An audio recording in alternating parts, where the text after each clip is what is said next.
in the cage. The monkey's not allowed to run around.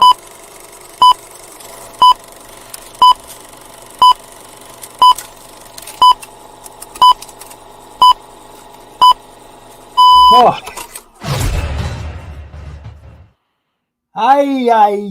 Hey, who's that?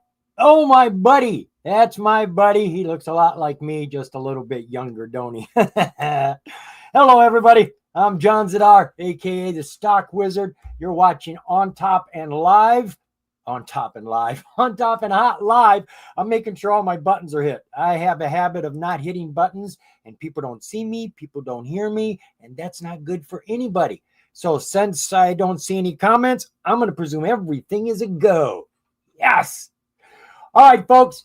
I'm changing gears right now. I've been over at Penny Boys all day, which is where I'm at every single day. That's a trading day between bell and bell. I'm trading with anybody that shows up. There's a link down below if you're here at YouTube. I am on YouTube and I'm on Twitter right now. There's no link on Twitter, but there is one on YouTube that'll bring you to Discord. You can trade with me. It's free. Just come over to Stock Wizard's Momentum page and dive in there with me. We, meaning anybody who shows up sharing their due diligence, we're looking for stocks that are hot.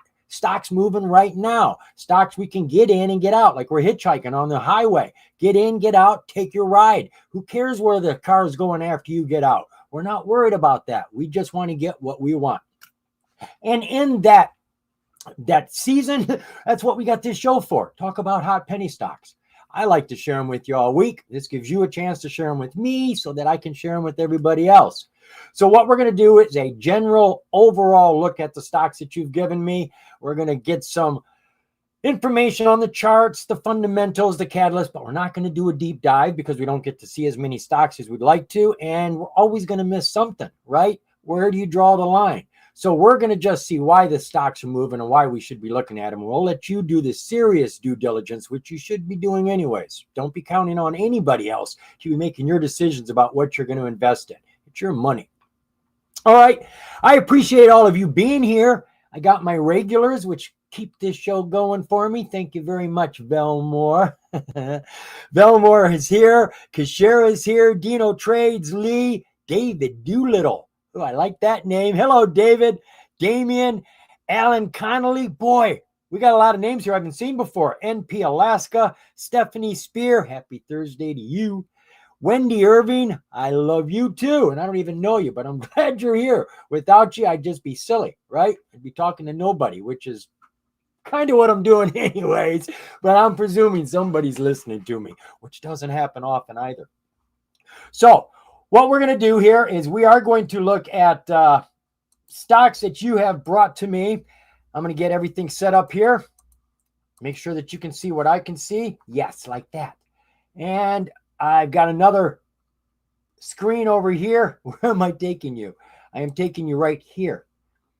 All right, got things set up. Yes, you can see me. Everything looks good. All right, first thing I want to do is I want to cover YYAI. This is a stock that I did cover just the other day. Where is it? Right there. This company just made a big transition. They're going into Solana cryptocurrency. They just got a $500 million investment to do this. Two companies, Jucoin and Conexa, which used to be with paddleball, pickleball, tennis. They kicked all that away. That's doing their thing somewhere else. And now they're working with a new Solana exchange with $30 million worth of Solana already in there. They're going to be pair trading. That means they'll be putting Solana up against another equity like you do with Forex, Japanese money against American money, and you make money on the difference between the two, buying and selling them against each other all day long. And that's what they're going to be doing here. Well, this was real exciting news. We expected it to start running. She was starting to get heat. And then today, pre-market, they brought out news of a reverse stock split. Well, what the hell did you do that for? It really irks me off because when stocks start to run, that's what they do. They do a reverse stock split or they do a public offering, take all the heat, like pouring water onto a campfire. Psst. That's not smoke, that's steam. And I'm really bummed out about it because I bought into this at 14 cents. I then averaged down, I think, pre-market this morning. I think, at about 10 cents. And I really loaded up on it. And then they came out with this news of a reverse stock split. And it was pre-market here. And we were at about 15 cents at the time. And it is a 1 in 50 reverse stock split. And the stock fell down here to about 8 cents. And right now she's at around 9 cents. Now, what I discovered, contrary to what I thought, over here at the security, they tell us they've got 14.5 million shares. And that was just as of August, just a couple months ago. You figure, well, there can't be a whole lot of difference just in the last couple of months. Yeah, there was a huge difference. When you dive into the news came out here today, 1 in 50 reverse stock split could have been anywhere from a 1 in 5 to a 1 in 50. They decided to go full boat, 1 in 50, which will take this 10-cent stock, put it up to about $5, right? And you're going to lose. You're going to be left with 1/50th of the shares you have now. So if you have 1,000 shares, you're going to be left with 20 shares. So they say they have just shy of 1 billion shares out there from approximately 949 million shares. Where did those come from? 2 months ago, we were at 14 million. How did we get up to 1 billion shares in 2 months? I don't know if I'd have bought this stock if I knew they had 1 billion shares there, because that screams to me reverse stock split. And when you see the stock price under $1 for a long time, even though they haven't been slapped by NASDAQ yet, they want to get out of this boat before they are slapped. Well, I wouldn't have got into the stock had I known they had 1 billion shares. I didn't see that. I would have had to done a deeper dive, which I didn't do. After this reverse stock split, we're going to be left with roughly 20 million shares. That's a decent float. That's going to be great. So right now I got in at roughly 14 cents. Let's say I'm down 4 cents. Let's say it's 10 cents. I got in at 14. This is going to do a 1 in 50 reverse stock split. That means my 4 cent down from the price is going to be multiplied times 50, which means I'll be $2 down from the price after the reverse stock split. If she doesn't fall, for God's sake. So right now, after the reverse stock split, my price, my average will kick up from 14 cents a share up to $7 a share. And I will be down $2 a share after the reverse stock split, which is a horrible place to be, because now you got to buy shares at $7 if it is climbing more and more just to average down, right? So this is becoming difficult. So the way I'm going to handle this, I've been through enough reverse stock splits to figure things out finally. If you're down a little bit before the reverse stock split, buy as many shares as you can to get even. Get right to the price as best you possibly can. So after the reverse stock split, you're close to the price. You're close. And God help us if what happened to AREB happens to this company. AREB did a 1 in 20 reverse stock split, went from $1 to $20. And where's it at? Well, right now, not bad. It's over $3, but it came all the way back down to $1. God dang, you take all my shares and leave me with 1/20th of my shares. And then you take away all the price and leave me with 1/20th of the price. That's a 400% fall, folks, that you're not going to have to, that you're going to come back with 4,000% gains to get back to even. It's horrific. So we are hoping that this is going to get in front of investors up at $5, and they're going to see this big Solana thing with $500 million coming in, pair trading, $30 million in Solana tokens already, and that's going to excite pushing the stock up instead of down. This is what we always pray for. That's a successful reverse stock split. So that's what we're looking at right now. I'm invested. I can't get out now. I will be selling at a loss. So what I'm going to do is I'm going to average down. I don't have a whole heck of a lot of extra money to throw at this. I play a lot of stocks every day. I got to have a certain amount of powder to do my 20 trades a day, but I got to prepare for this. I have been through about 91 reverse stock splits in the last 33, 34 months, and I've lost maybe $50,000.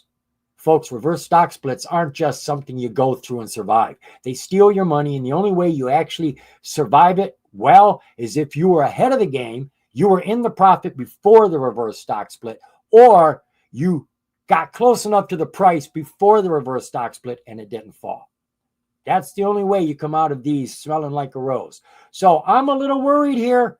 All I can say is it is a first mover advantage with Solana. So I'm expecting this stock to run. I'm expecting it to take off. But what do I know, right?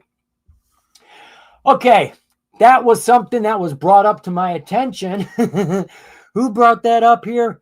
Alan Connolly. Yeah, I know, man. It's not fun.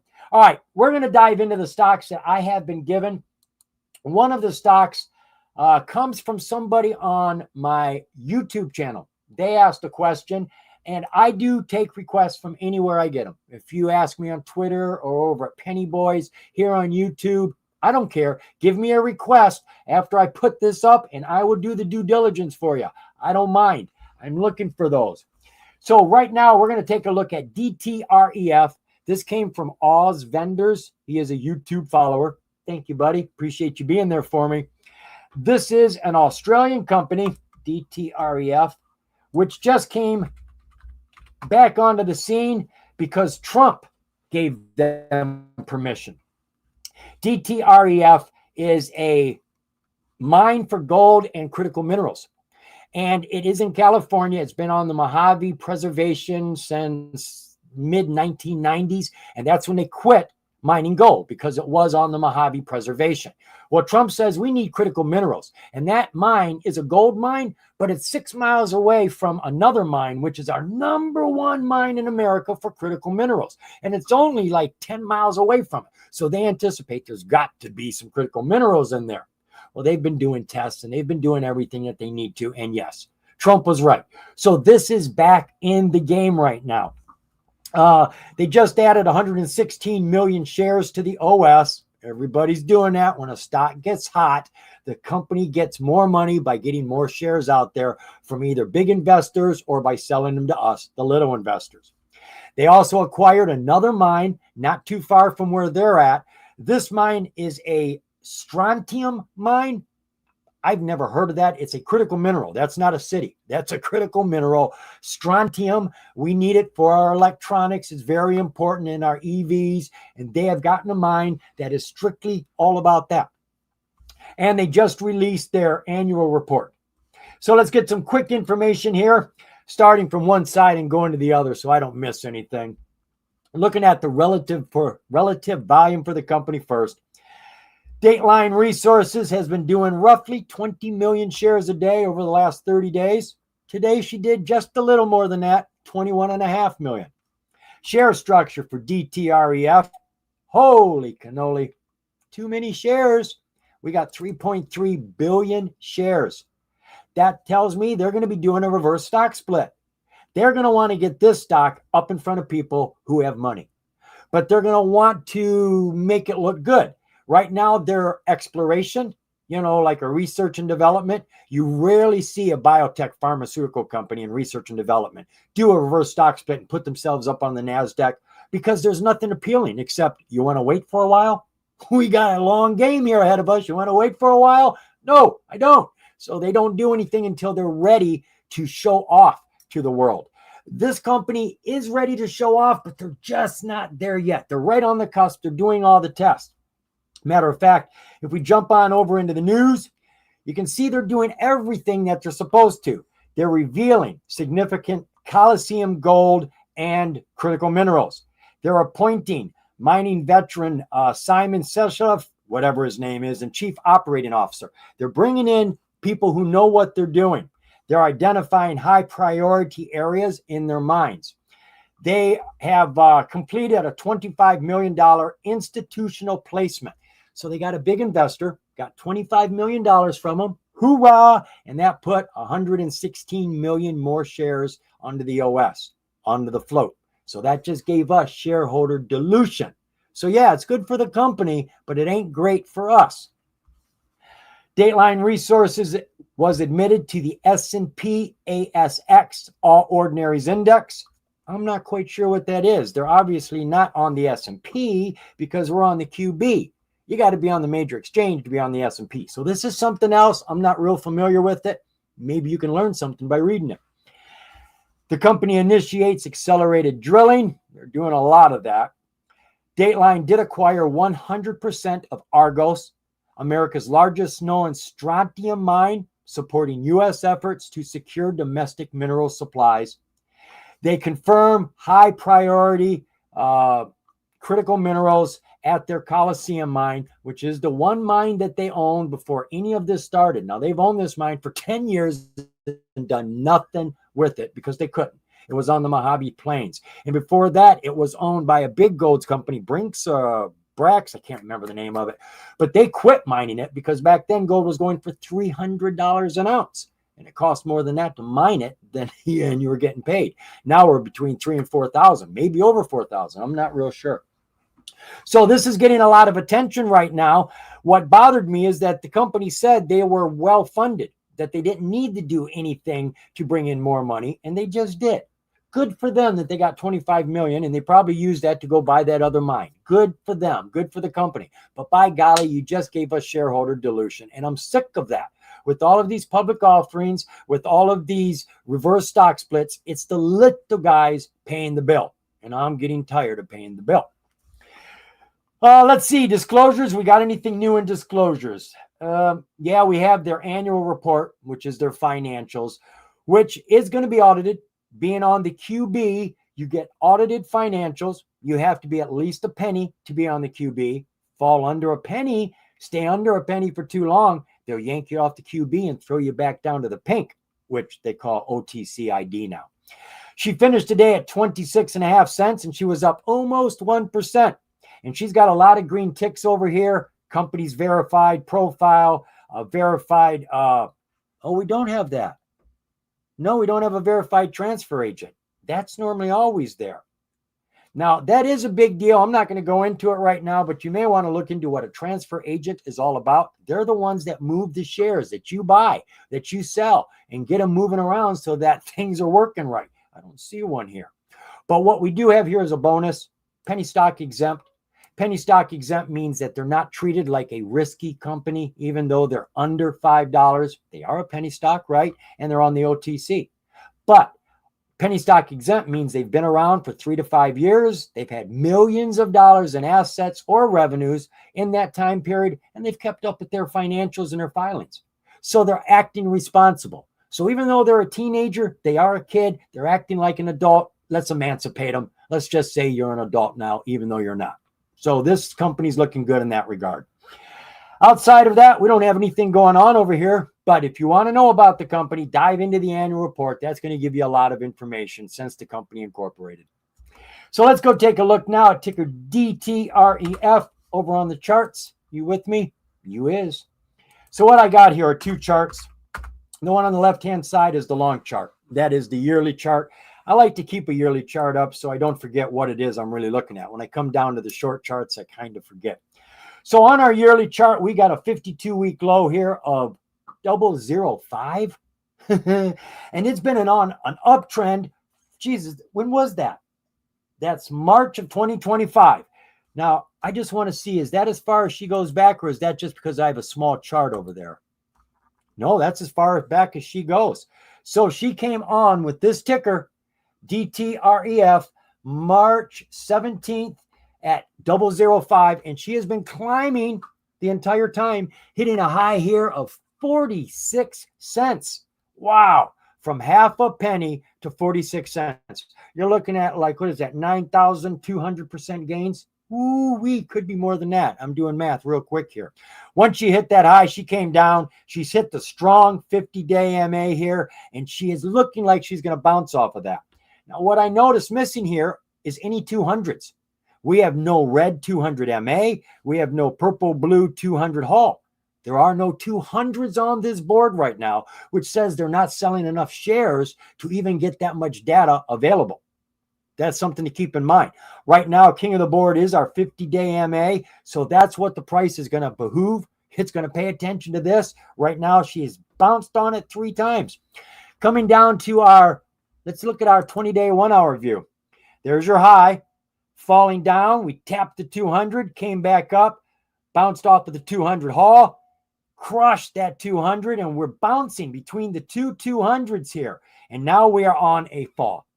We have come down underneath every single MA, and right now we are going sideways. So we've quit falling, right? We were falling. Now we're going sideways with all the MAs over our head, trying to level off. So right about now would be a time she should start to come back up. That's what we'd be looking for. Our oscillators, well, our oscillators, it's a silent C, have hit the bottom, and they too are starting to cusp up right now. So right now is the time to be watching it. Even though it doesn't look hot, we can see the undercurrent is building up. Coming down to that 5-day, 5-minute. So our 200, once it went flat here, right? She was falling really hard. She went flat. When did we have our breakout? I want you to notice that. She was underneath everything here. Here's our 200 squeeze, rising 200 haul, falling 200 MA, price above the 50. That's it. To and through the 200. And boy, did she do that. She went from, get off of me. I don't want that. Let me get rid of that. That's not supposed to be there. She went from 26 cents up to 40 cents, 14 cents. So you're looking at over 50% run right there. Came back down hard, went sideways for quite a while, and then fell. Plummeted from about 31 cents down to 224. And then from there, she has really been going sideways. She has been bouncing around, but she's doing this stuff again. She's getting between both 200s, and we've got another 200 squeeze she's trying to bounce out of. Right here, right? There's our 200 haul just turned up. We just got on top of the 50. What happened? She exploded. She went from 26 cents up to 28 cents. Now, I realize that's not a huge move, folks, but that's a huge move. Not numbers-wise, but she has gone from underneath the 200 to over the 200. Back down to the 50, and she is trying to do something here, but she isn't getting enough footing. She keeps slipping. Right now, our 200 is flat and climbing. We should be seeing some running right now. It should be taking off, but the investors just aren't there. Where's our volume? The chart is set up for a breakout, but we don't have the volume. The investors are not interested in this stock right now. I'm really not sure why. Our oscillators are turning up. Things are looking like they're warming up, but there's just no ignition here. Our 1 minute, we're going flat. I don't want to look at any more here. So I do like this stock. I was in it. I got in at 3 cents, got out at 11 cents. Yeah, a little early. And I paid $50 foreign tax to get in. I paid a $50 foreign tax to get out. Yeah, there was $100 gone just like that. And from what I understand, it's still like that. I don't think there's any brokers out there that let you buy this without paying that foreign tax. If there is, please let me know. I'll pass it on to the people over there at Penny Boys because I can't get it without paying that $50. And right now, I'm just not interested. I'd rather play OMEX and not have to pay that $50, right? That's another critical minerals company. All right, that's enough here. Let me come on back, see what's happening with you guys. I need a drink too.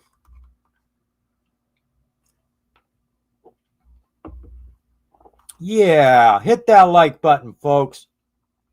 I am real happy to be back on YouTube. I was off for 4 months. They said my videos were dangerous, said I wasn't giving you enough information. Even though I'm not licensed and I say this is my opinion, they say I should be warning you about a lot more things with these stocks. What do they know? So they let me back on to share my information with you, but they say I will never be able to earn money with YouTube again. So I don't get paid. I just, not that I ever made much. I think I was making like $100, $110 a month. And I've been with them for like over 5 years, got like 700 videos. I still only get like 200-300 views per video. And I've got something like 6,000 followers, right? 6,000 followers, and I'm only getting 200 to 300 views per video. Thank God the YYAI, that video got something like 2,000 views, but I ain't getting paid anymore. But that's okay. I wasn't ever doing it for the money anyways. I was doing it because I wanted to share information with people of like mind. So let me get rid of that. Hit that like button, please. That's my pay. I am happy to see a like hit. I am happy to see you show up over at Penny Boys. If you do show up, let me know. Just say hi. I like to know that people are watching me and actually coming over. I get to talk to you, meet you. I mean, I'm not a celebrity, but To me, you guys are celebrities. You are the guys that make me something. You're the important ones, not me. All right, Penny Stalker, there you is again, my friend. Nice to see you too. All right, let's dive into another ticker here. We've got these all set up and ready to run. Next one we got is, oh yes, this has been hot today. Lots of people have been asking me to look at this actually. This is SCNX. Velmore asked for this. SCNX, no, get back here. Let's get it up over here. SCNX. SCNX. This is Scienture Holdings. Scienture Holdings is a company working with pharmaceutical distribution. They are currently launching Arbelia, a replacement drug for Larcetan, which is the most popular drug used for high blood pressure. They are launching this in the USA. First launch in the USA. Daily volume is off the charts. Very exciting today. Very low float. Revenues have fallen away big time. And there's no filings for us to really consider, so we'll save time there. So SCNX, she is a U.S. company based out of Florida. Finished the day at $2.60, or at least finished the, well, it could be still going. We're up 354% right now. Ooh, wow, look at her go. She jumped $2.02 today. Wow. So you're telling me this was 58 cents at the start of the day. 58 cents, and we're at $2.60. Yes, sir, that's a hot penny stock. This is a hot penny stock on the major exchange. She's on the NASDAQ, which comes with benefits to those penny stocks on the OTC. First off, there's no transaction fees when you trade penny stocks on the major exchange, or any stock for that matter. You can buy and sell your shares for what they cost, nothing more. You get to trade these pre-market, aftermarket. You never get to do that with OTC. And folks, let me tell you what, some of the biggest runs you're ever going to see happen pre-market, aftermarket. And the reason for that, I'm thinking, is that there's no halts for volatility in those periods of time. When a stock starts to run during the day, if it gets too hot, too many shares are moving, the price is moving too fast, there's umpires to shut it down. We have fuses, breakers that just shut it off. We don't have that aftermarket. So it just keeps running until it runs out of steam. You also get a lot more money, a lot more volume, and a lot more rules up on the major exchange. And all of that is in the investor's best interest. So for those reasons, I particularly like penny stocks on the major exchange over the OTC. But I will trade the OTC. So what do we got here with this company?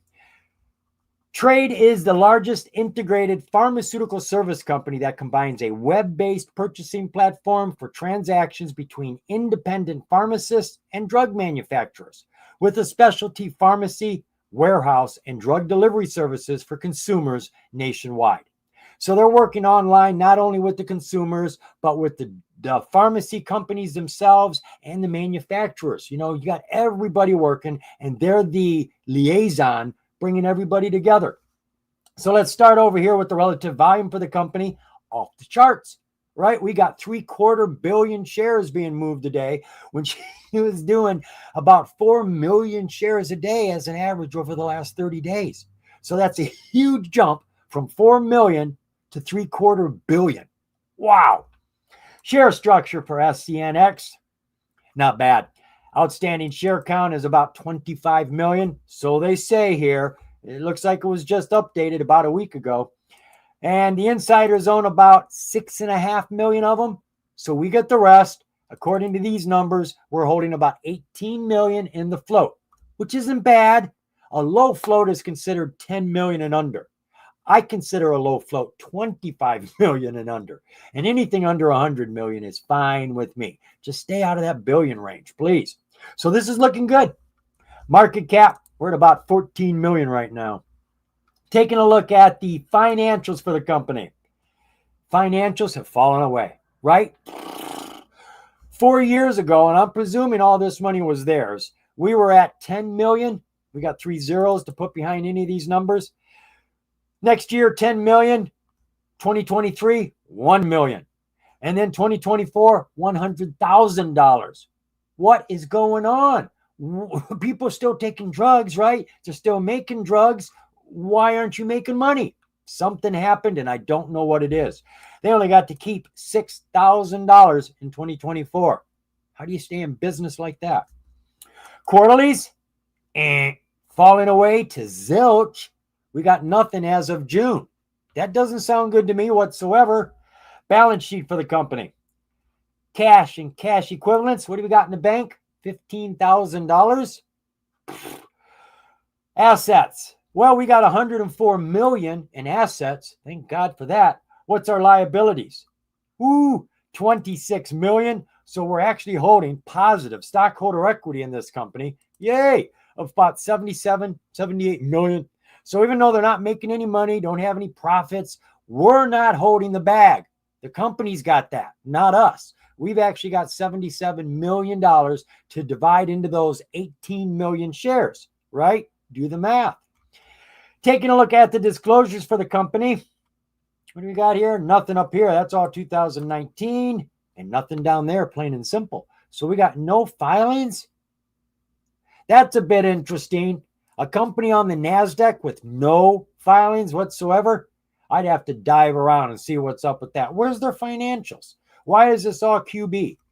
Questions. Oh, here's something. Had to go deeper down. That's what they call it, a deep dive. You got to go deeper down.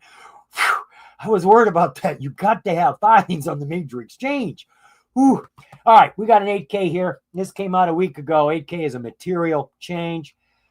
Oh, failure to meet a minimum criteria on the NASDAQ. Right. They're under $1. They got to get that price up over $1 before April 13th, 2026.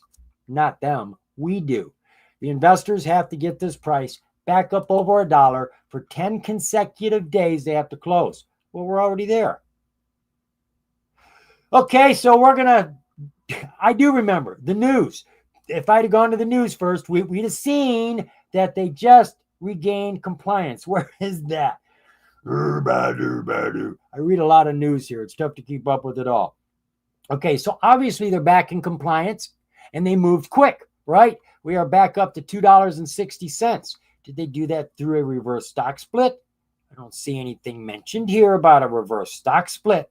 So the investors pushed the price up to $1, and then it went to $2.60 since the 17th.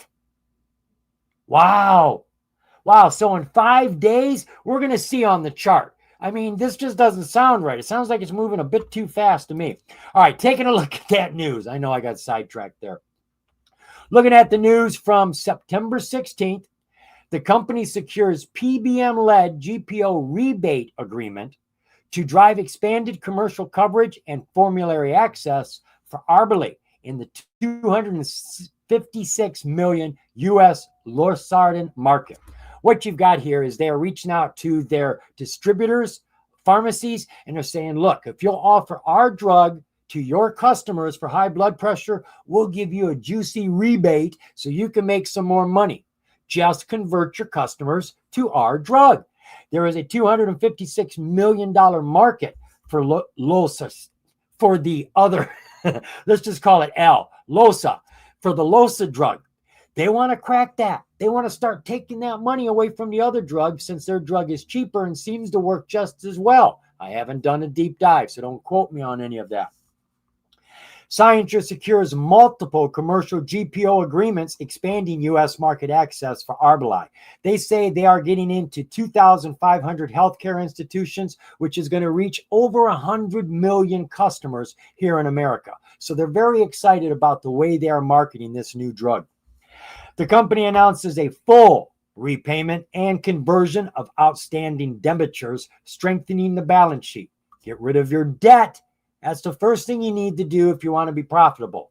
Keep the money. And the last piece of news we got here, Scienture Arbali becomes first FDA approved, ready to use liquid LOSA available through major U.S. wholesalers. And right there they say they announced the start of their commercial sales and fulfillment of their very first orders of Arbali, which is great because their revenues have fallen away to nothing. They need money. They need a new product that is going to make them a lot of money. Now, I don't know where this drug came from. I don't know if it's their drug. I don't know if they got the drug from somebody else. I have no clue. All I know is they've got control of a FDA approved drug. This is a liquid, first time that is going onto the market in the United States. They should start making money now. Things should start changing. This could be the time to be looking at this stock right now. Do you believe that covers everything? So let's go take a look at the chart for ticker S, C, and X. Bum-ta, bum-ta. Is it getting warm in here? Wow. Okay, there's our yearly chart. She was at $9.55 1 year ago, back in October, $9.55, and she fell hard and fast. Wow. All the way down to the super duper low of 46 cents right here, basically, right? And off of that low, we are climbing. Now, folks, that's a pretty quick bounce. I realize that's not a fast climb, but it didn't just hang around at the low bubble here. It got back up over top of that 200. My point, when you see a fast bounce off of a 52-week low, a 3-year low, an all-time low, when you see a fast bounce, that normally means there's value in the company because there are low bubble shoppers out there. As soon as they see a low bubble long term, they go do some homework, check the fundamentals of these companies. If they see value, they'll cash in on it. They'll dive into that company immediately. And all the other shoppers of low bubbles are doing the same thing because they all see the value. And normally you will not only get a push off of the low, but you'll get a climb off of the low. We see this quite often. There we see it again. So we went from 48 cents up to $2.97. So yeah, I guess she did move really fast. Now that's the 1 minute chart. I want to back this up and get a view here. So there's our 4-hour chart. We were at $3.70, broke out of the 200 MA. When did we get out over top of that? When it went flat. Get that up here, folks. You will have breakouts when the 200 goes flat. That's when you're going to see the moves on the chart. I'm not saying she's going to keep going, but you're going to get a jump. And that's what scalpers are looking for. Imminent bounces and jumps. And anytime the 200 MA goes flat, you can normally count on a jump and a bump up over top of it. And a lot of times it'll just keep going. Here we had a jump. She fell back down. We got our bounce off of a rising 200 and she took off. That is SOP, standard operating procedure. Breakout, bounce, run. So everything looked beautiful here. She came all the way up to that high and then had this abrupt fall at $2.22 down to $1.20. Went sideways, falling, hit that low, and boom, we are off and running, right? And looking at that 5-minute chart, it looks like she's probably going to do a pullback. Why would I say that? Because it's parabolic. It's going straight up. That's just a rule of mine, folks. When I see a stock go straight up, as far as I'm concerned, the tree needs to be raised. Raised, R-A-Z-E. Brought to the ground. Fall it. Cut it down. When it goes straight up, it needs to come down because it's normally too far away from an MA. It gets way up there. Now, right now, look at this. We are floating on that 9-day. Beautiful. I don't care if it's a red bar. I don't care if it's a green bar. It's on the 9 on top of it. You can't get any better than that. No. Way up here above the 9 is not better. That's worse. Better is right on the 9. That is the absolute best you can hope for. Riding up like this is beautiful. When you get too high above the 9, what does it do? Pulls back. And when a person sees a red bar, they get scared and start to sell, and you get a downtrend. So let's just stay on the 9. That keeps everybody happy and fine. We can continue to climb. She came down to the 50-day. That's our strong MA. She bounced off of that, and we're back to the 9. And she's rolling. Now, don't worry about the wicks. Wicks coming underneath are just balancers like a sailboat, has that thing come in the water to keep it balanced. Just think of the wicks keeping the price balanced. And the deeper the wick goes, the bigger the waves are going to get, which normally means if you have a big wick and a bar that never came under the MA, chances are it's going to run. It's going to go. The waves are getting bigger. And what do we got here? As soon as that wick went through, boom, we had a run up. Now she got away from the 9. She pulled back. Red bars. People start selling. Bounced off of the 50. Wash, rinse, repeat. We're doing it all over again. Here we go. Zooming up to a new high. We just hit it here a couple minutes ago while we've been talking. $2.99, a new high of the day. She's pulled back. We are on our 200 haul, and she is climbing. Looking very good right now, folks. Everything is pushing up. All of our oscillators are still climbing. Steady, steady. I know it looked parabolic on the 5-minute, but that's not very parabolic right now. That is a nice bounce like a kangaroo up a hill. That is doing wonderful. I'd be putting this on my watch list if you're not already in it. But wait for a pullback. She is climbing nice. And one thing I want to say about these stocks that you get into pre-market or aftermarket, these are separate periods compared to during the day. I know you know that, but I mean they're played differently. Different people are in there. It's the wild, wild west. Reading the charts during these periods doesn't always work. It is a little scary.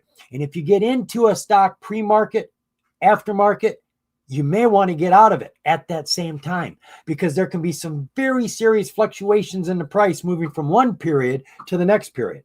I always, always, always get out of a pre-market stock that is running before the bell.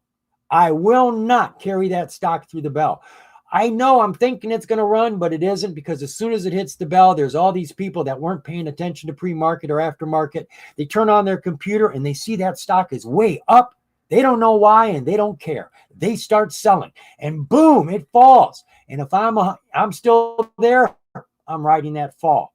Why don't I just sell before the bell, watch it fall? Oh, it's bouncing back. Great. I'll get into it again. And I'll take another gain. I already secured that one. Why sweat it after the bell? Whew. Oh, and what if it just kept falling? Aren't you glad you sold? Oh, yeah. So that's a die-hard rule for me. I always sell my pre-market stocks before the bell. Always. Always. All righty. Let's come on back now. You guys still... Oh my God. I'm seeing it. Oh, I see it, guys. Who's screaming at me? I'm coming back right now. I'm coming. There's no charts. Big bad. Thank you, buddy.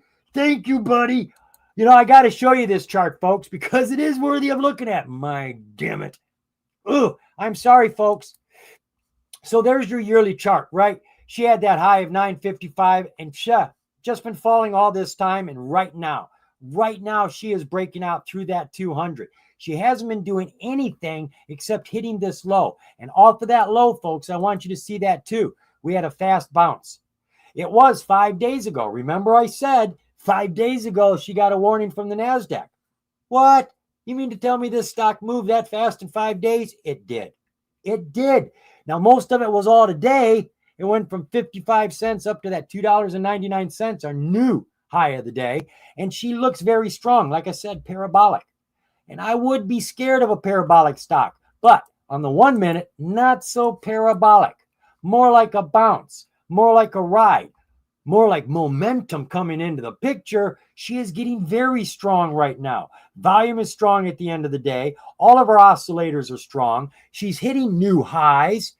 Folks, I do like the stock. I think she's got a lot going for it. I know I've already said most of it, so I'm not going to go through all of it again.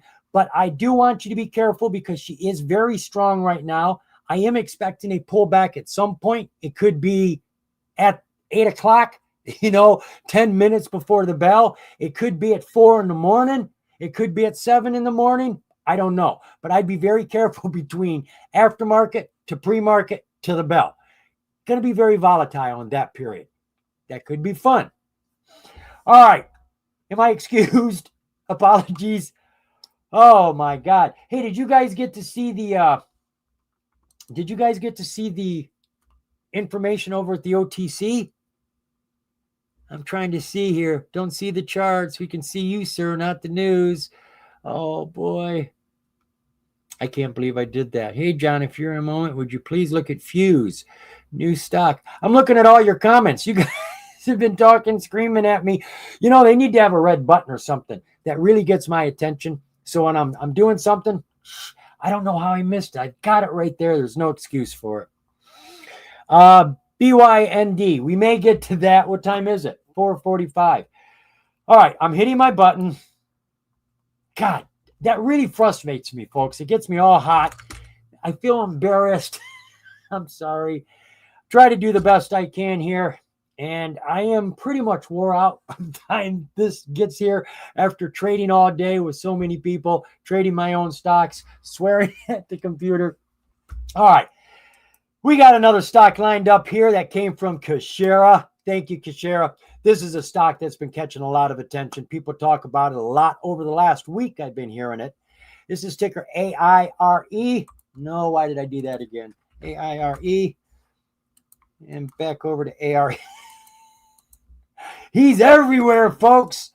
Whew. All right, ARE. This is an AI real estate service company that is online. You shop for real estate and they take care of everything from start to finish.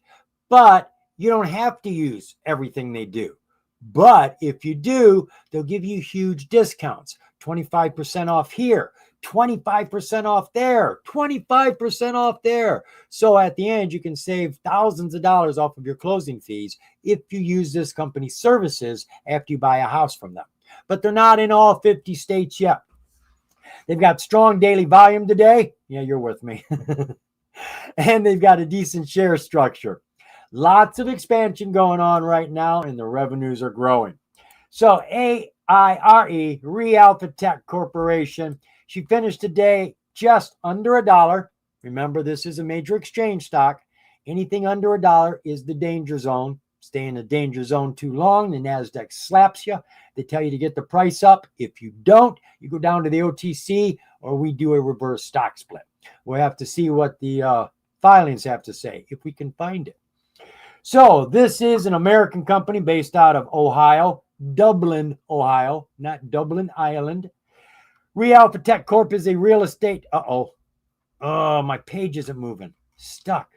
All right, we'll read this and then we'll get a new page.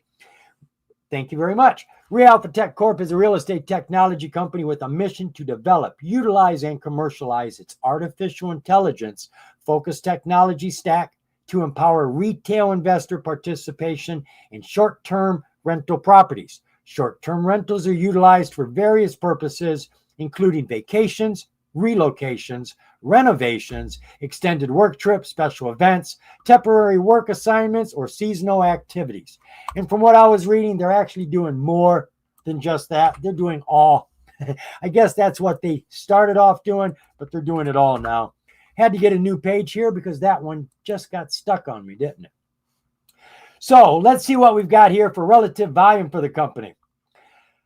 Big. We are jumping from about 30 million shares over the last 30 days up to 138 million shares. That's a nice jump. Share structure for AIR. Outstanding share count, we're at about 83 million, 84. I don't know what the insiders own. Let me see if that's right. Well, that was back in August. 2 months, you can get a lot of shares, right? We went from 14 million to $1 billion with that one company. I don't know how that happened. Here we're at 83 million, so they say. Don't know what the insiders own, so I don't know what we have in our float. If this number is correct, our float can't be any higher than that. So it's all right. Market cap, we're at about 60 million, if all these numbers are correct. Taking a look at the financials. This is what we're interested in. We invest in companies to share in the profits. If they're not making money, what the hell are they doing here? Over the last 4 years, we've got a couple years that have money. Something's missing here. I don't know why. We went from 305,000 back in 2022 to just under $1 million at the end of 2024, and they got to keep more than 50% of that. That's good. Quarterlies, ooh, look at those. The revenues are jumping. Over the last year, we've gone from 62,000 to 1.2 million. And over the last 3 months, we have jumped considerably, right? From 900,000 to 1.2 million. And our profits are growing right along with us. So this is showing signs of growth. We like to see that. Balance sheet for the company. Got about $500,000 in the bank, about $15.5 million in assets, $16.5 million in liabilities. Now, the company doesn't own any of these properties as far as I know, and it's an online business. So why should there be more liabilities than assets? I'd have to do a deep dive to figure out. Are we paying them too much money? I'd have to look. So right now we are holding deficit in this company. They're making money. They're making a profit. We are not. We are holding deficit of $1.1 million. Disclosures for the company.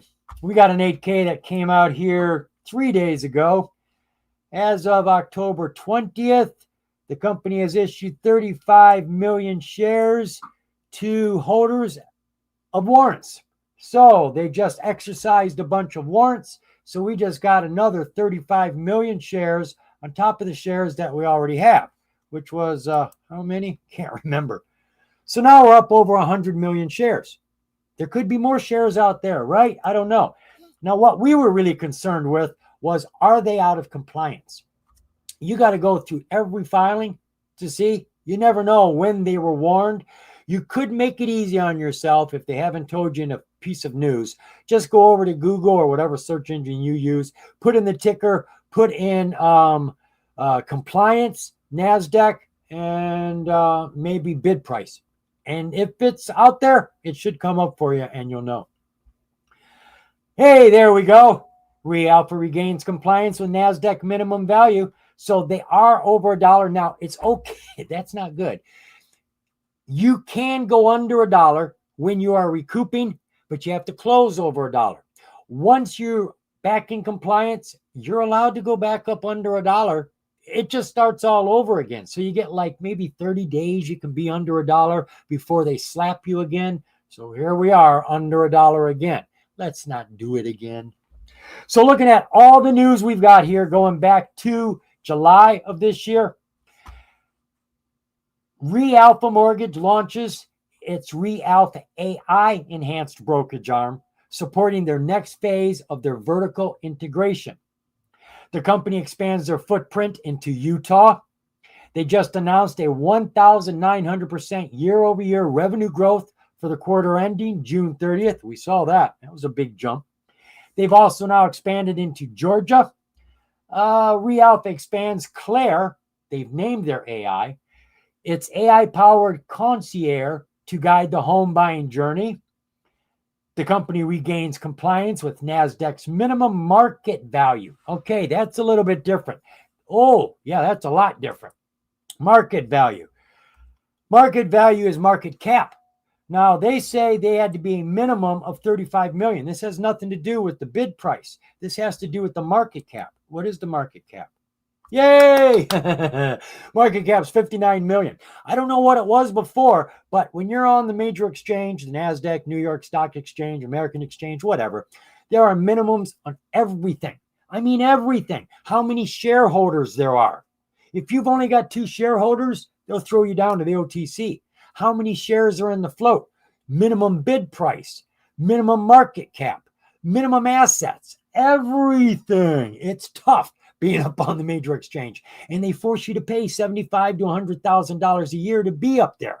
So yeah, you got to work to stay on the major exchange. So right now we're up there at 60 million. They have kicked the market cap up. That was their compliance issue, not minimum bid price. We'll have to see if that's actually part of it. And the last piece of news, they've expanded into Nevada as well.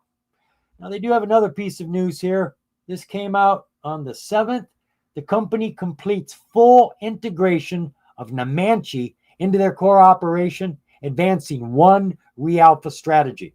So it sounds like what they were doing down here back in July, creating their vertical integration, they just completed. That would be nice. Not that I'm sure exactly what it is, but anything completed is always good. Let's see what else we got here. We already looked at the disclosures. We did. We weren't going to go through all of those. Let me see if there's anything else here I need to consider. 424B4. That was a month ago. This is normally like for a meeting or more shares. Too much information. Not going into it now. Just wanted to peek my head into it. All right, so let's take this ticker now and go look at the ticker. We did look at everything else, right? Yeah, okay.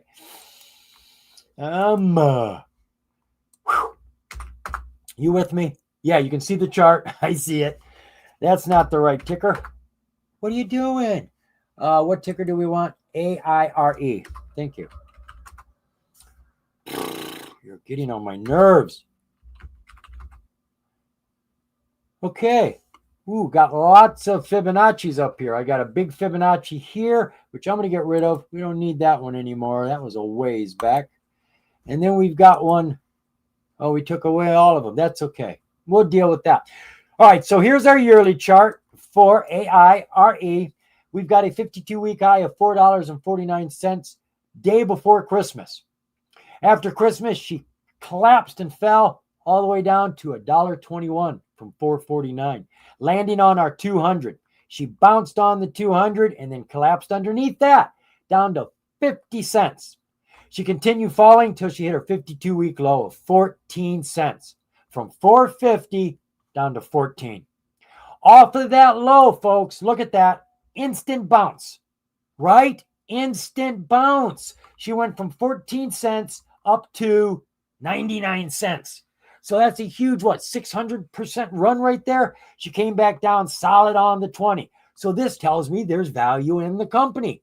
There are a lot of companies that hit lows that don't bounce. They just keep going to another low, and that's what this one was doing, right? I want you to see that. Every one of these was a low bubble, 52-week low, 52-week low, and it just kept making new lows. So don't get in just because it's a low bubble. That don't mean squat. If it's a red bar, it's a red bar. It's still falling. You got to wait till she comes back up. When she starts moving, obviously this is a daily chart, so there's a lot of bars that we're going to be looking at here. But you can see it was an instantaneous move, which is all I was trying to show you.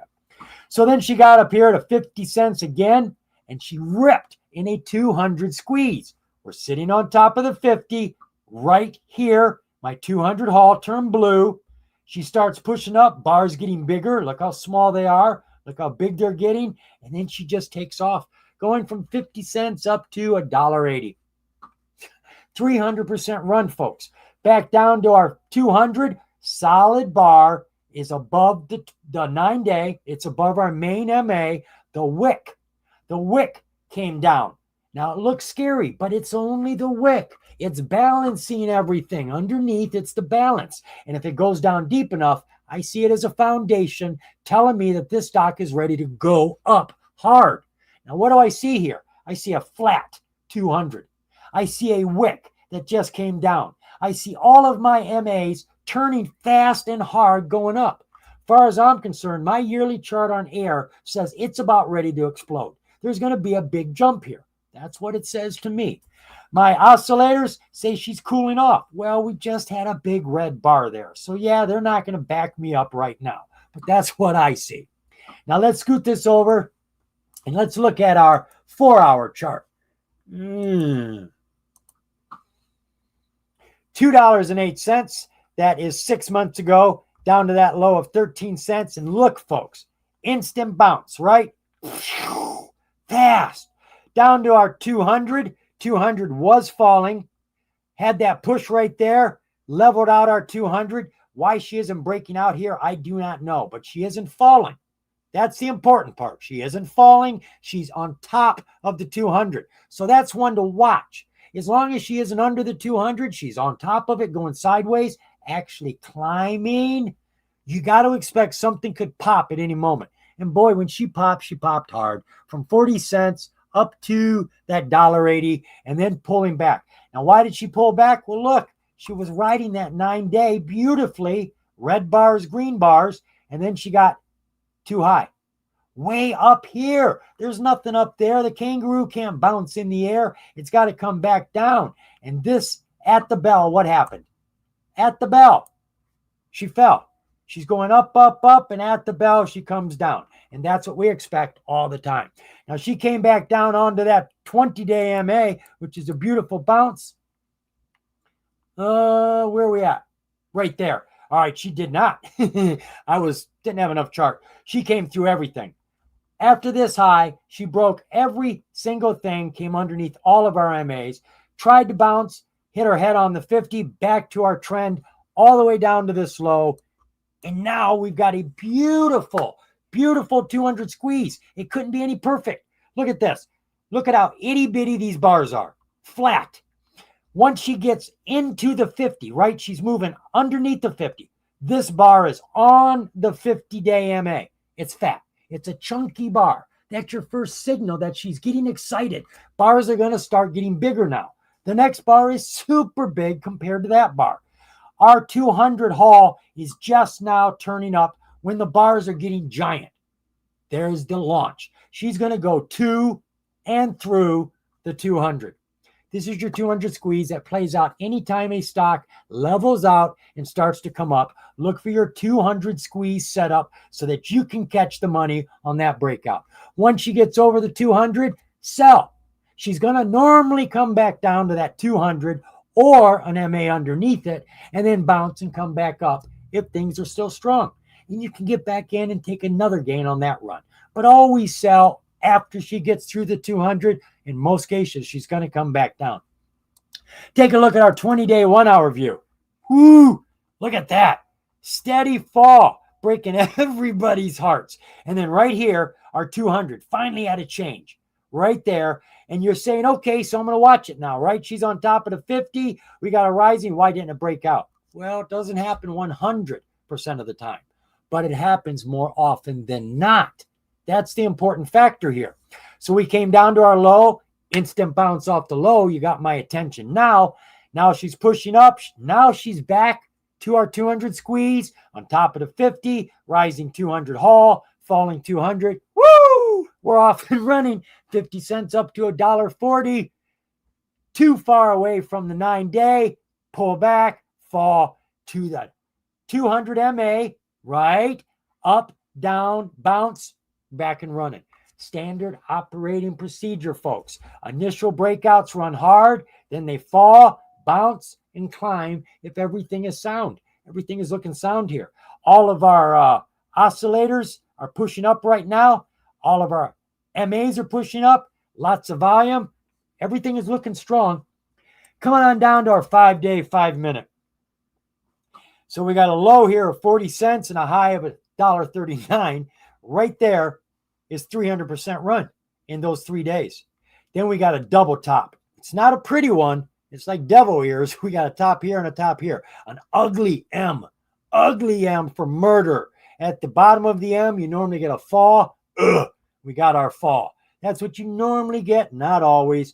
She did jump back up. She hit her head on this 200. She tried to get through it, but there's all these MAs. Everything is falling. Not a chance. Not a chance. She's coming back up. So she came all the way back down. She is now swinging back up from a 200 squeeze in this zone. She's working her way back up. Right now, though, what do we see? Everything is rolling down. Our 200 haul, which is just as strong, has just as much authority as your 200 MA. It goes down. Everything else likes to go with it. Our 20 is the steering wheel for the price. It turns down. The price normally goes down. Well, I see a lot of down. Our 50 is starting to roll. Only thing climbing is our 200. So most likely everything is going to push down to the 200 and bounce. If we're lucky. That's what we're waiting for, and that's what we're going to watch. All of our oscillators are pushing down right now, but it actually looks like they're trying at this very moment to find the bottom, like they're just now trying to hook up. You can see that green hook just now trying. So it's worth a watch, worth putting on your chart, your watch list. The chart is turning right now. The volume is starting to come in right now, and you do want to be early to the party. You don't want to miss it. She is starting to show some signs of growth. So ticker AIRE belongs on your watch list since it doesn't cost you anything to put it in there, right? What time is it? 5:04. And you guys could see all that, right? That's a sad day. Hello, LBP, AUFFX. I'll bet you that's a gold company. It's either back here, I remember it, or just the letters itself looked like gold to me. Let's see here. Anything else here I missed? Everybody wants to look at Beyond, IGPK, Fuse, another Beyond, another IGPK. You got a few of them out there. All right, do I have anything else all set up here? First, let me get rid of that.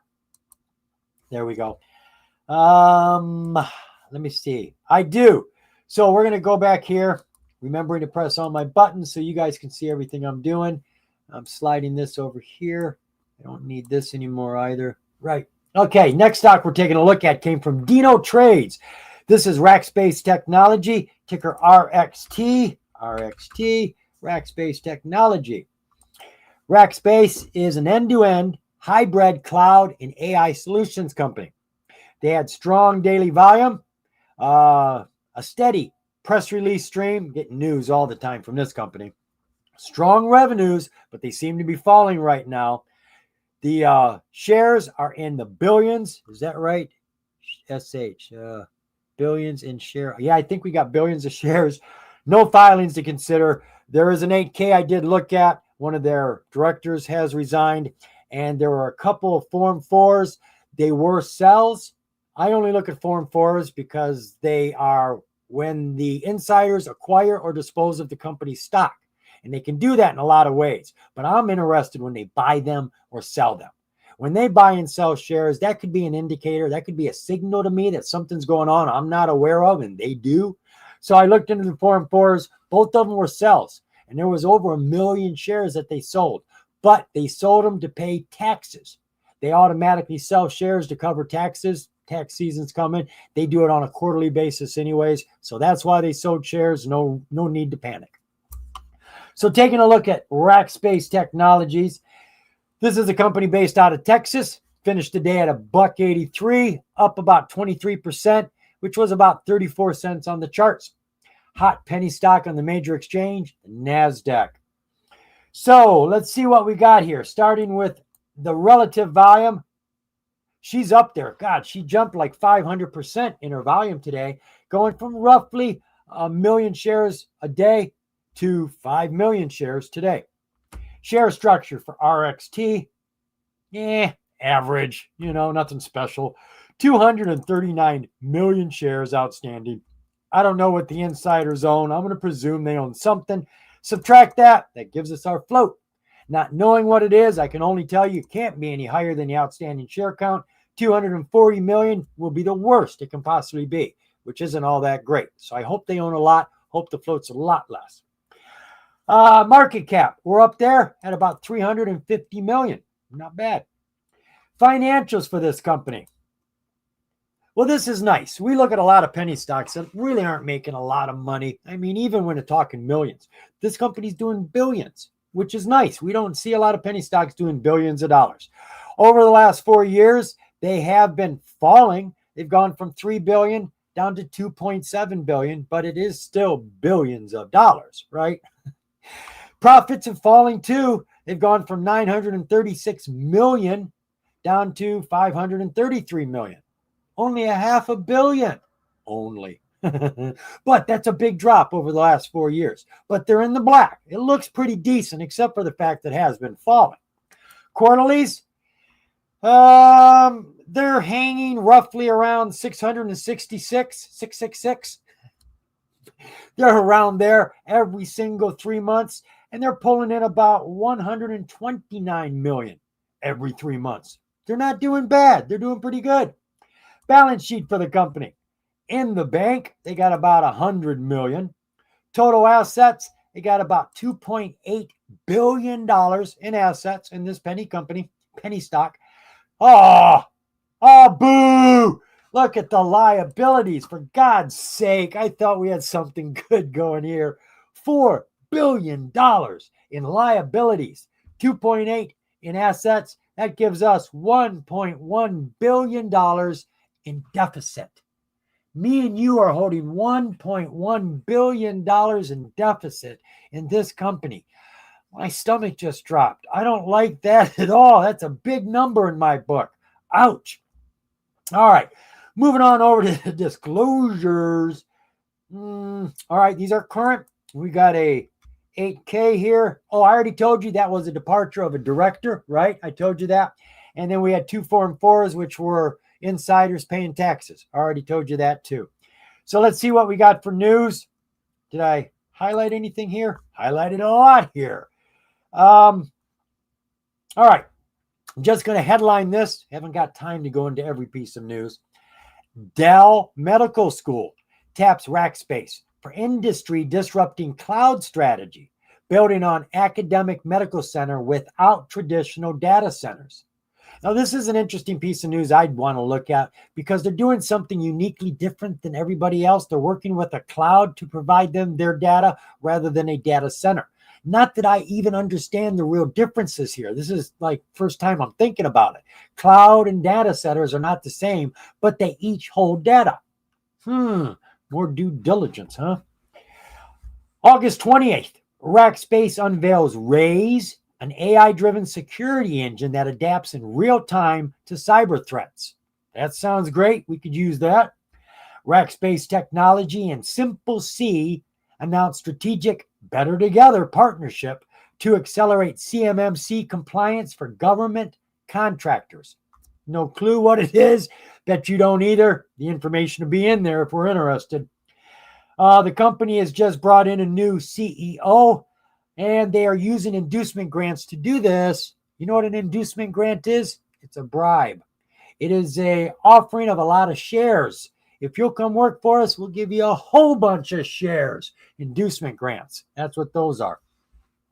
Rackspace on September 12th achieved AWS automotive competency. AWS is what we had the breakdown of just a few days ago. It comes from Amazon. It's a program. I don't fully understand it, but it's a program that connects a lot of businesses' data in very unique ways. And when it goes down, a lot of things go down. I mean, airlines go down. The internet goes down. There's all kinds of things that go down. I don't want my car dependent on AWS. If AWS goes down and things dependent on it go down, please, not in my car. Thank you very much. Total Wine and More partners with Rackspace Technology to optimize performance and accelerate innovation across retail operations.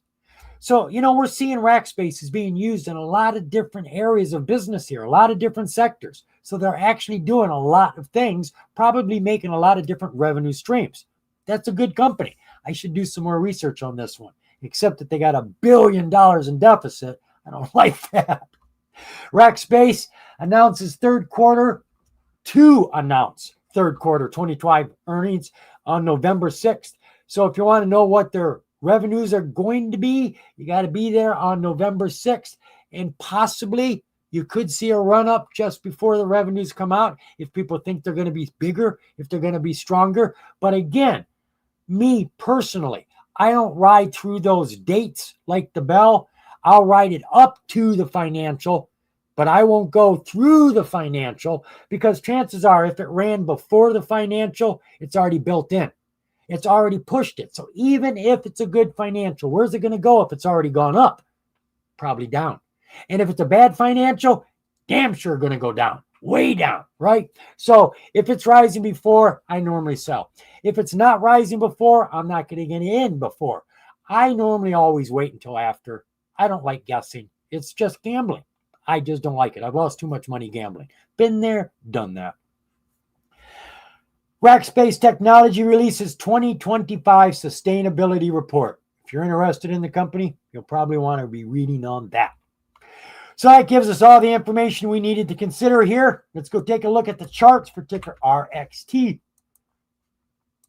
Bump, ba-da-da-da-dump, bump, bump. Has that been down there all that time? Get out of there. Yuck. I need help. I really do. Lots of it.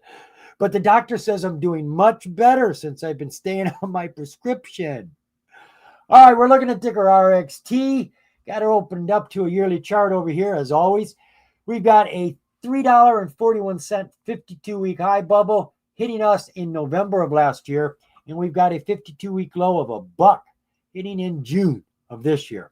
And as you can see on the long chart, she is actually breaking out right now. We're in a 200 squeeze. 200 haul is rising. She is on top of the 50. She is pushing through the 200 right now. Looking ideal, right? All of our oscillators are hot, hot, hot. Every one of them going to the moon. And I know you can't see that green bar, but it's as high as it can go. The volume was super hot. Take a look now at our shorter charts. Let's come on down to our 6-month, 4-hour. So we've got a high there of $3.03. That was back in February. We still got that low of $1. Off of that low, what do we got? Yeehaw! Instant bounce. Instant bounces. That tells me the stock's got value. She was under every single MA, went through every single MA, including the 200. It is falling, and she still ripped through that 200 and then came back down. Folks, I'm telling you, I love those 200 squeezes, and I love fast bouncing low bubbles. When you see a low bubble get 3 or 4 green bars right off of the low, think of that as a runner. You may want to get an entry into it or just get into it and take your gain. Remember, don't be greedy, folks. You can always get back in and take more gains. You're not losing money if you get back in at a higher price. You're still taking gains. You're always taking gains if it's climbing. Don't let the price bother you if it's rising.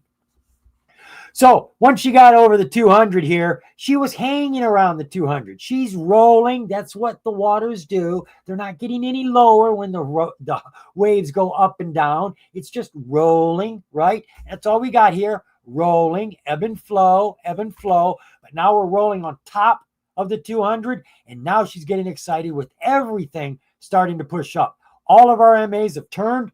All of our oscillators have turned. Everything is climbing. Volume is very strong today. It's pushing. Now, at this point in time, it looks like it is going parabolic. So I'm going to look at it very closely when we get down to the shorter time frames to see if she's got to pull back. She can't fly. She only bounces.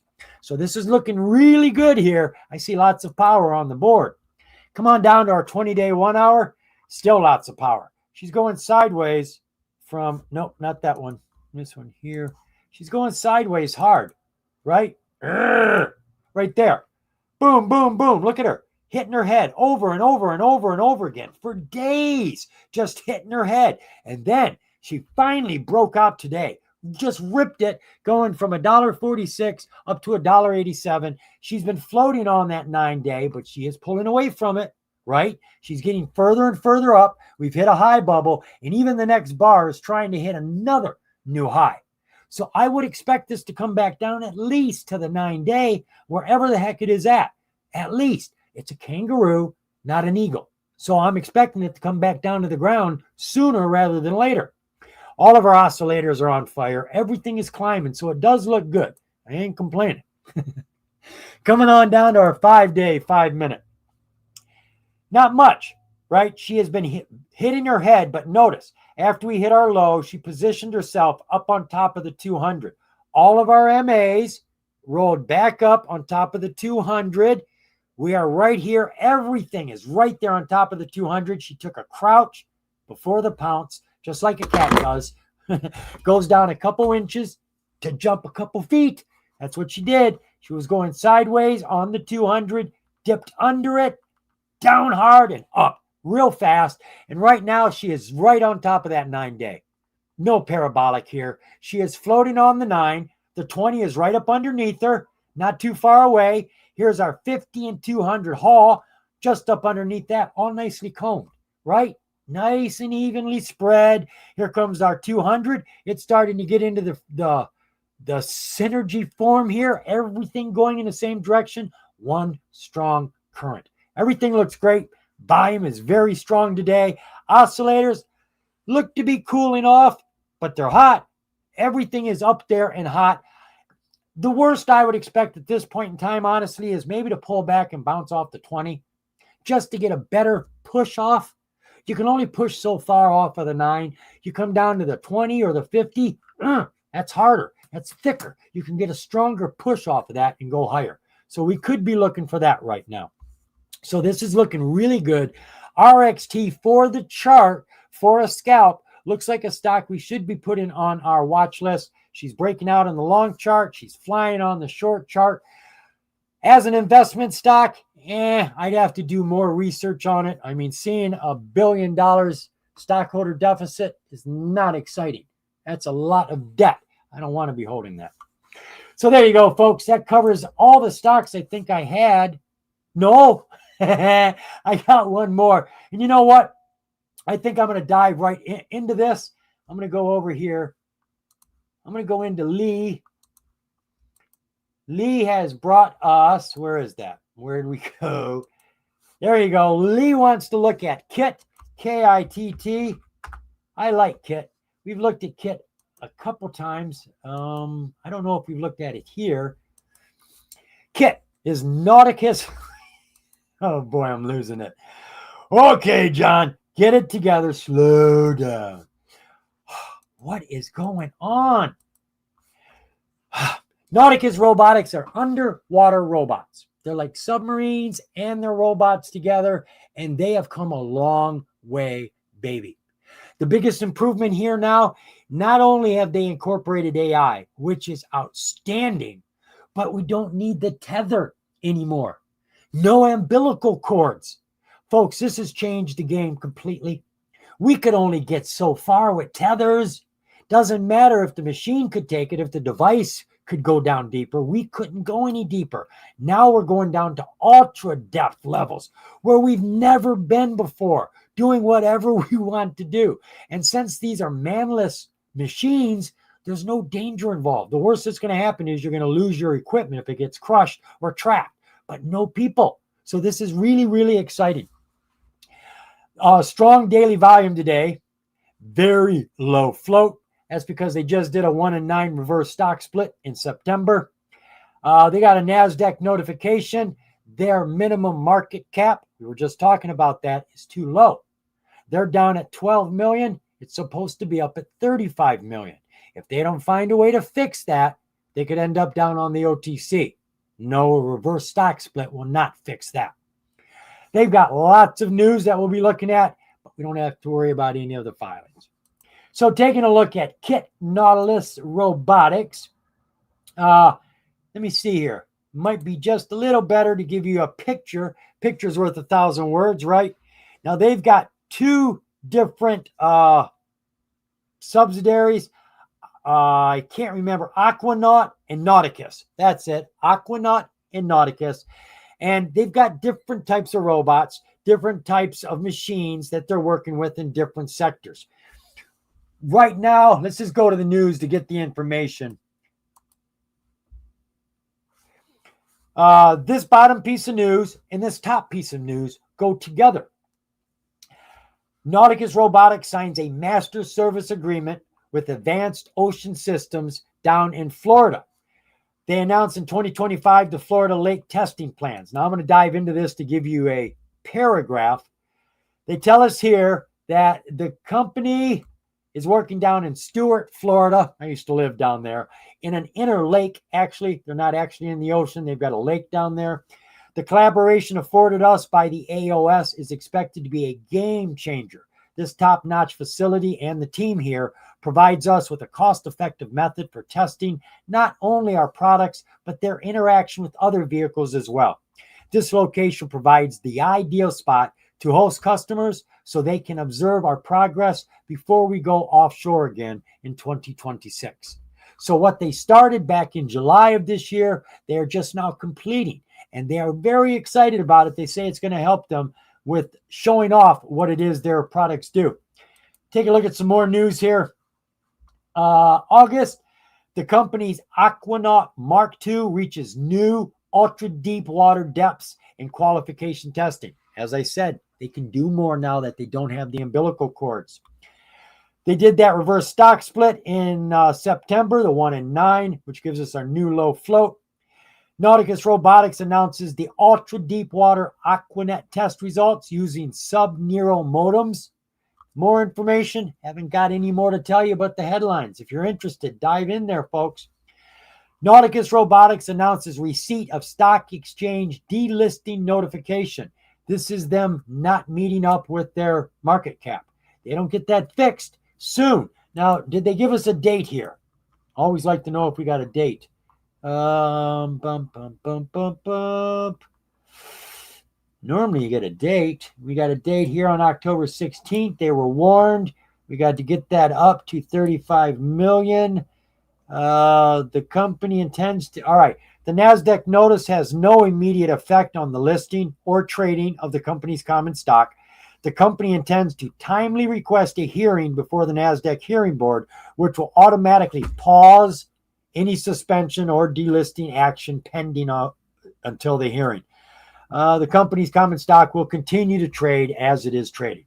So they've been given a warning, but what they're going to do is ask to talk to the NASDAQ board and tell them something. I don't know what they're going to tell them, but they're going to bide time. If you request a hearing, that normally takes 2 to 4 weeks before the hearing comes up, and anything they threaten to do to you is put on hold. You don't have to worry about any of it until you actually talk to them. So we don't have any problems right now as day traders because we're not hanging around for 30 days. We're going to be getting in and getting out. So this isn't going to affect us. Outside of that, they don't give us any dates here. Was that the last piece of news we had over here? Yes, that's the last piece of news. Did we cover the relative volume? No, we did not. So let's start on that side of the page. That's why I like to go from one side to the other because I forget what I've looked at. I've got a system. I'm very anal. So relative volume over the last 30 days, she's been doing just over 500,000 shares, 667,000. Today, she did about 3-4 times that much, closer to 2.1 million. Share structure for Kit. Well, we just had a reverse stock split of 1 and 9. So we now are left with, well, that's the fifth. So I'm going to presume that's accurate because it was the second. 4.6 million. That's a nice low float. And that's before we subtract whatever the insiders own. And in case you didn't know it, folks, whatever the insiders own in this box right there, that goes through the split too. They lose their shares just like we do. So they go through it. All the shares come down. So subtract what they own. That's going to give us our float. Can't be any more than 4.6 million. Could be a lot less, depending on how many shares the insiders own. Market cap, it says we're at 12.5 million. We got to get that up to 35 million or we're going to be down at the OTC. Disclosures. I said we didn't need to check them because I had already gone through them and there wasn't anything there. I mean, they're important, but nothing we need to look at right at this very moment. So let's go take a look at the chart, particular KITT.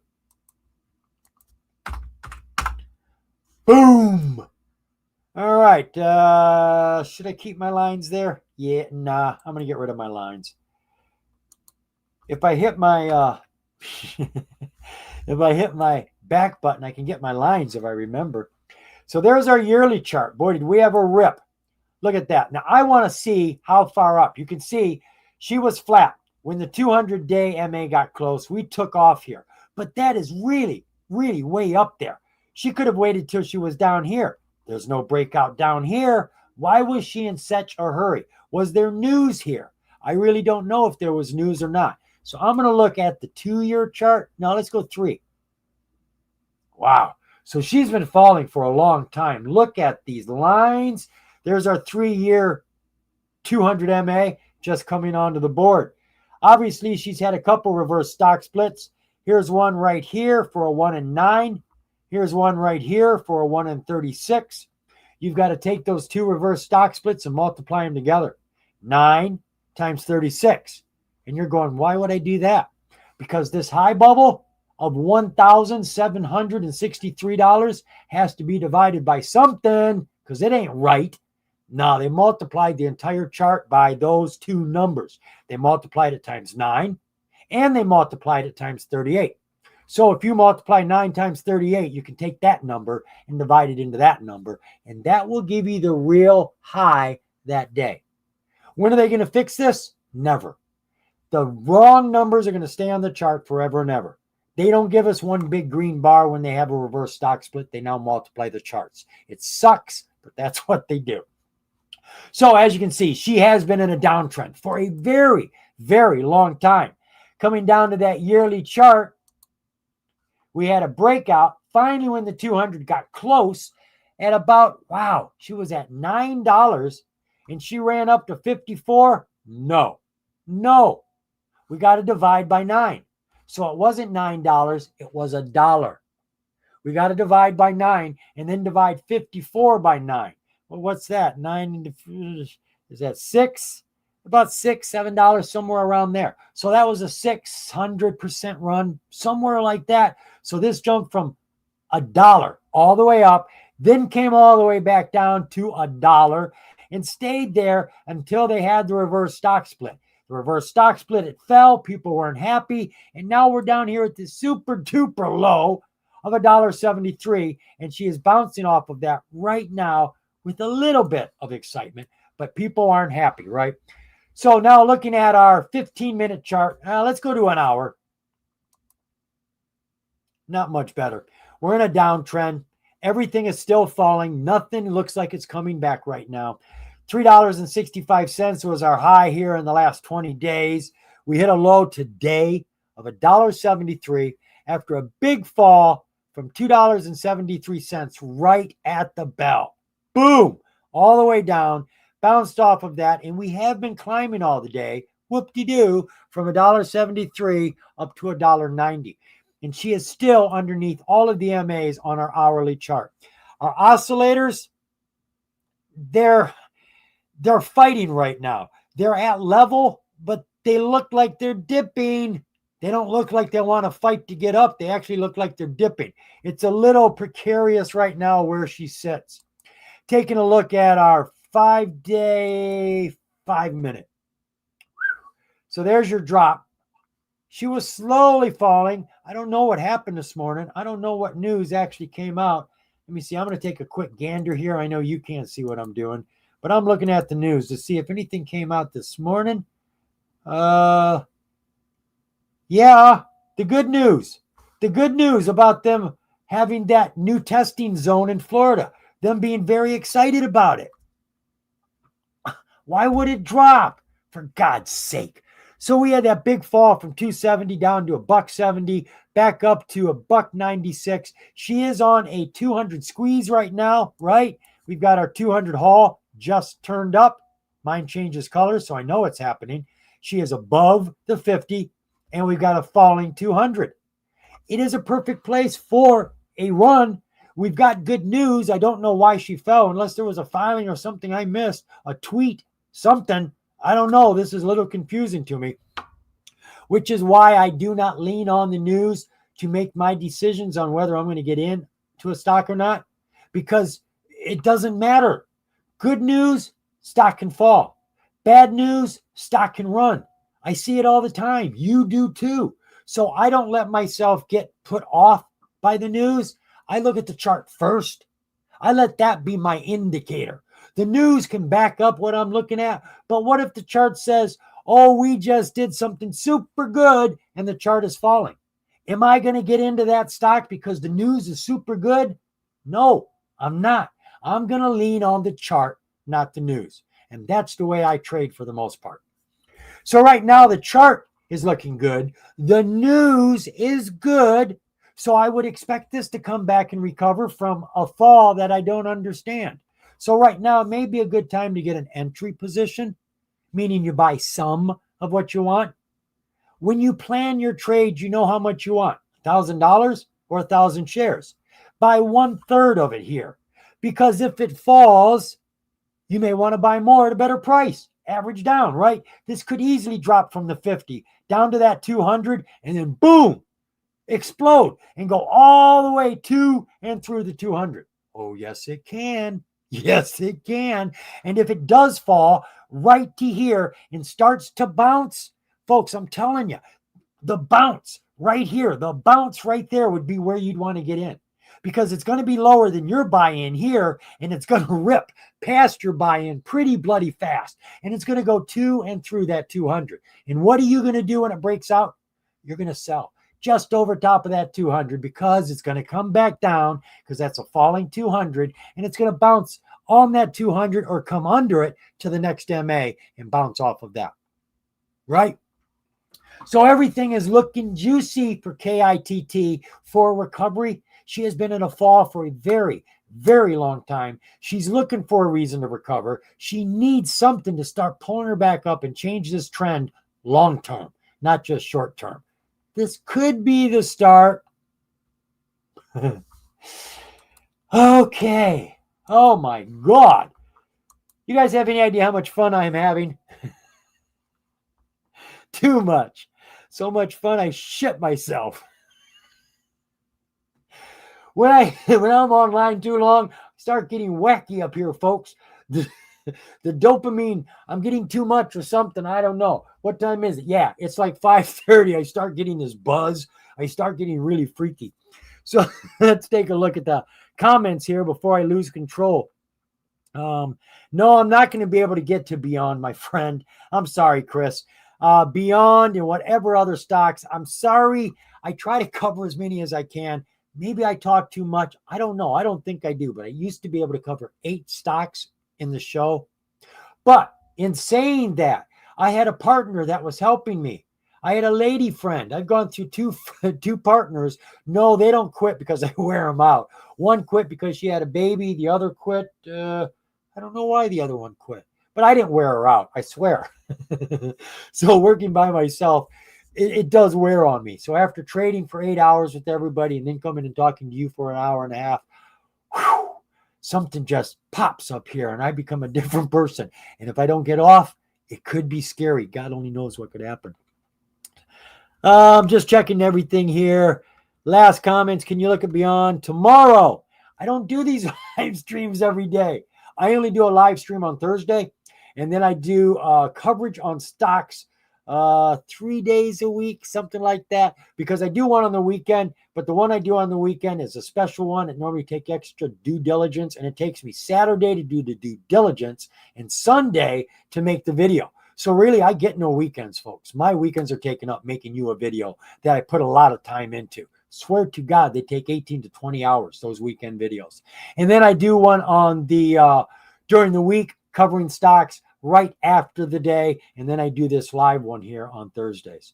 So I'm a wore out old man. I don't know how I come up with energy to do this stuff for you, except that I really love sharing, folks. Sharing is caring. And I'm a single man. I'm divorced. My kids are so far away from me. I never really get to see them. That's a long story. So I don't have anybody to share with.